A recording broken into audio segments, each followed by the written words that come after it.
ఈ అమ్మాయి ఖాళీగా ఉన్న నగరంలో ఒంటరిగా నడుస్తోంది. ఆమె కళ్లలో భయం స్పష్టంగా కనిపిస్తుంది. ఎందుకంటే ఈ నగరం ఎందుకిలా ఖాళీ అయ్యిందో ఆమెకు కొంచెం కొంచెంగా అర్థమవుతుంది. అప్పుడే ఆకాశం ఒక్కసారిగా కంపిస్తుంది. వీధి లైట్లు ఒక్కొక్కటిగా ఆఫ్ అవుతాయి. గాలి వెనక్కి ఊపిరి తీసుకున్నట్టుగా వింతగా మారుతుంది. అప్పుడే అది కనిపిస్తుంది. అది మనిషి కాదు, యంత్రం కూడా కాదు, ఈ భూమికి చెందిన జీవి అసలు కాదు. అది శబ్దం చెయ్యదు, కానీ దగ్గరికొస్తే గుండె బలంగా కొట్టుకోవడం కూడా ఆగిపోయినట్టు అనిపిస్తుంది.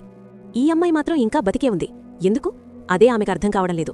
ఆ జీవి ఆమె చుట్టూ నెమ్మదిగా తిరుగుతుంది. ఆమె భయాన్ని గమనిస్తుంది. ఆమె శ్వాసలు కూడా లెక్కపెడుతున్నట్టుగా ఉంటుంది. ఈ జీవికి ఆయుధాలు అవసరం లేదు, దాని చూపే సరిపోతుంది. ఆమె పారిపోదు. ఆ క్షణంలో ఆ జీవి ఆగిపోతుంది. ఎందుకంటే ఇంతవరకు అది చూసిన మనుషులందరూ భయంతో పారిపోయారు. కాని ఈ అమ్మాయి భయంతో ఉన్నా వెనక్కి తగ్గలేదు. అప్పుడే ఈ నగరం ఎందుకు ఖాళీ అయ్యిందో నిజం బయటపడుతుంది. ఈ జీవి మన శరీరాన్ని కాదు, మన ధైర్యాన్ని పరీక్షిస్తుంది.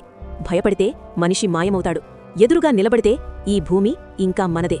ఆమె కళ్లలో ఇంకా భయం ఉంది, కాని ఆ భయాన్ని మించినది ఆమె మనసులోని ధైర్యం.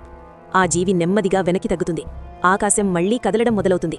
నగరంలో జీవం తిరిగి మొదలవుతుంది.